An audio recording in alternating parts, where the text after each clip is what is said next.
video brought to you by Brutus ASMR. Hello everyone. I know it's been a while since I made my last video, and if you're just joining me as a subscriber, welcome to my ASMR channel. I am finally settled in to my new place. Moving in New York is one of the most stressful things that you could possibly do in your life. I'm not even gonna go into it because I'm not here to stress you out. I'm here to calm you down with the power of ASMR. So if you don't know what ASMR is, you're probably wondering why I'm whispering. And to explain that very quickly, ASMR stands for Autonomous Sensory Meridian Response. It's a physiological response that happens in the body that releases positive feelings of tingling, of prickling, you can think of it like getting the goosebumps when someone hits a high note on American Idol. I'm really excited that I get to speak to a lot of the people that have been here for a long time. I really appreciate all of you that have continued to watch my videos almost every night and are supporting me even though I haven't been able to fully support you. Now that I have control over my space here, I can make as many ASMR videos as I want. I can set up different setups, different angles, and today I just happen to have the energy to create an ASMR video, and a lot goes into that, a lot more than you might think. But today I'm just gonna have a little whisper ramble. If you like other triggers like tapping or scratching or other things, please check out my other videos. None of the videos really age themselves because you can consume ASMR in 10 years and 3 years as long as it's doing the trick for you and helping you relax, helping you sleep. Then you can continue supporting me and supporting my videos. So I'm gonna stay and whisper for the majority of this entire thing, but I wanted to just say hi. I'm alive. I'm in New York. Right now we actually have had a surge and an outbreak, and a lot of us have been staying in. Some of my concerts that I was performing in got canceled. Photo shoots that I had lined up are being pushed back, and it's kind of a hard time for things to slow down, but I think since we've been through it before, we're gonna be smarter and we're gonna get more proactive when it comes to handling this virus. I hope if you are quarantined or if you know people that are affected directly by COVID-19, I hope that you can hang in there. I know that it's a really scary and hard time. I got such good responses regarding my coming out story and my coming out video that I kind of want to make a part 2 to that, and I kind of wanted to break it up in a fun way that where I could talk about being gay in each of the cities that I've lived in and kind of what those experiences were like. I have had the privilege of living in San Diego, Los Angeles, Chicago, and New York, some of the main cities of the United States, and I kind of wanted to just unpack kind of what I felt in each area, and it's just one person's experience. I don't mean to generalize my experience over every single gay person that lives in New York, but all I can share is what I've experienced, and if you've experienced similar things or different things, I'd love to hear about that in the comments below. Before I kind of dive into that, I just wanted to kind of emphasize that I do a lot more besides just ASMR, and I also am pursuing a career in musical theater, hopefully to perform and write. I know that seems like a lot of different things, and it's like, hey, Brutus, Chris, where does ASMR fit into this? But the community that has formed around my content, the things that I've heard from my subscribers and my commenters about how my videos are making a positive impact in their life, that seems like something I should follow, and I'm trying to find a way to bring more of myself, to bring more of my passion into this space. I think it would be only a disservice not to promote my song, Top in LA, Bottom NYC. Here's the album art for that, and just listen to it. It's hard to explain. I mean, from the title of the song, you can kind of get a sense of where that is leaning, but, you know, I gotta promote it.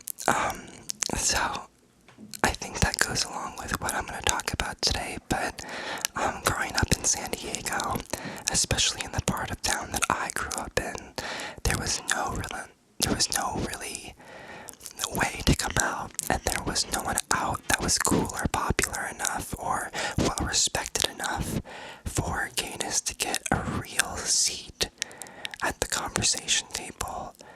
I don't know if that makes any sense, but I did not feel comfortable coming out in my high school environment, even though I had friends, even though I was doing well in school, even though I was making varsity sports teams.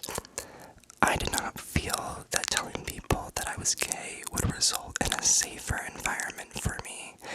And I think a lot has changed. I even heard that kids at the same high school that I attended were asking guys were asking guys to homecoming. And I just think it's so amazing what our younger generation has done to speed up progress when it comes to the LGBT acceptance and at least visibility. I would return back to San Diego at different times in my adulthood after I left for college and would go out downtown and would go out in Hillcrest and these different areas. And the gay scene is great down there. It's pretty diverse. So the second city that I kind of experienced as a gay person was Chicago. I attended Northwestern University, and that's about 12 miles north of the city. So I would visit Boys Town and go down to different gay bars and kind of, you know, participate in some of the pride parades or different events that they had. But like San Diego, my experience with Chicago wasn't that in depth. I think I felt that in Chicago I was still so new and so young to the world of homosexuality. From what I discovered in Chicago that I think felt a little different than San Diego is the idea of like the strength of the gay community. I think in Chicago I've really felt the amount of people and the strength of the people and the strength of the community, and felt that together they were strong.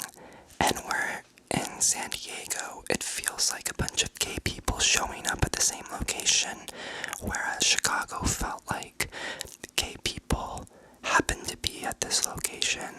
Some of my favorite bars in Chicago are Sidetrack. They have, I'll just say my favorite bar. Someone's just racing down my street at 1,000 miles per hour. Well, a friendly reminder that there's other people out there living their lives as we're winding down here. And a Sidetrack is one of my favorite places. They have a million, like, Slurpee kind of alcohol-infused drinks. On Tuesday nights, they have this wonderful musical theater and musical kind of night where they'll play all these music videos, and there's cool things to do at different parts of the Titanic song, My Heart Will Go On, and people, you know this stuff because it's musical theater, it's gay history, it's, you know, gay pop culture, I guess, in a way. Chicago, and I can talk about Northwestern. Northwestern was interesting because it was liberal enough to where being accepting of gay people was the norm and was expected. And if you kind of were a bigot, you wouldn't really survive, or you would lose your friends really quick, I'd say. It's really easy to think that, you know, the experience that we want to have is the experience that we're going to have. And, you know, I thought I'd go to Northwestern and meet a guy and start dating and be out and do all these things, and that didn't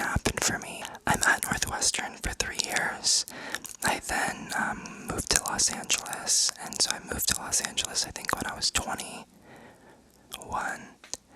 and so I was able to go to bars and everything, and Los Angeles gay life is incredibly fun, in my opinion.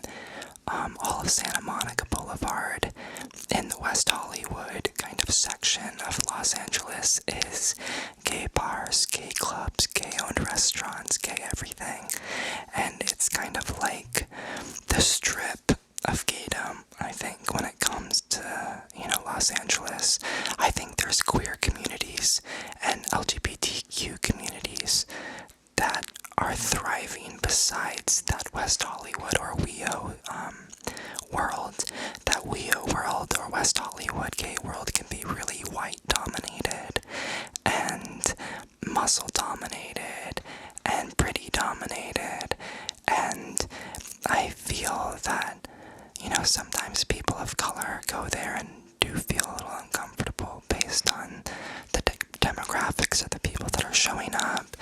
But that said, it's still Los Angeles. It's still many different colors, and there's beautiful people there that are not white as well. So I never really felt that I could fully connect with that part of the community. I loved going out to places where you could be whatever you wanted, and there was no fear of being anything because everything was accepted. And that's my favorite thing about gay bars, is feeling like you can be whatever you want. A straight man can come in there with a tiara on and no one will blink an eye, and I just love that freedom.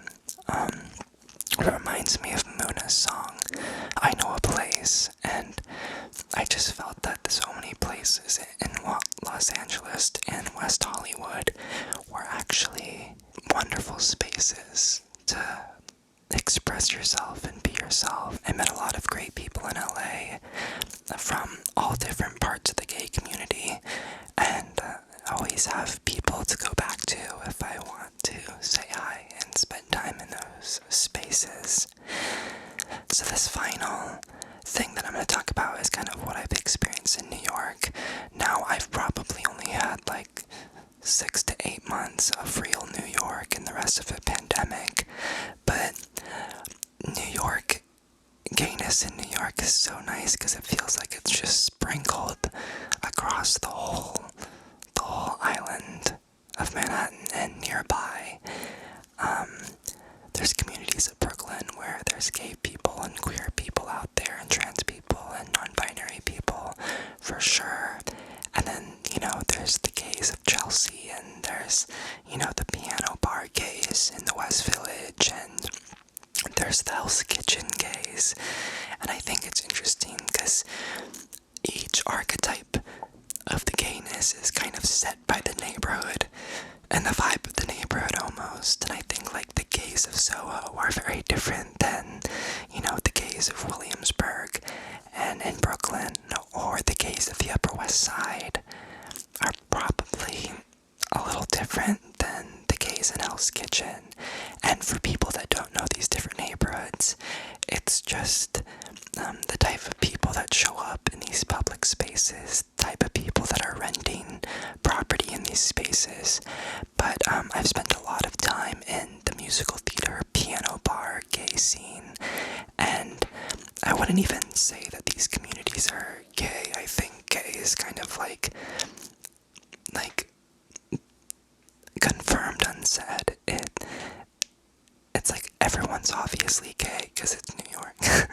Just kidding. But I feel very safe to be out and gay in New York City. I hope all of this rambling has put you to sleep. I'm sorry if it wasn't as informative as you wanted it to be. Please again check out my song Top in LA, Bottom NYC. It's a little bit of a memoir of my life, and it's a goofy song, so I would love to hear your thoughts on that. And I hope you have a wonderful night. If you'd like to subscribe, that would help me out a lot. And this has been Brutus ASMR. Have a lovely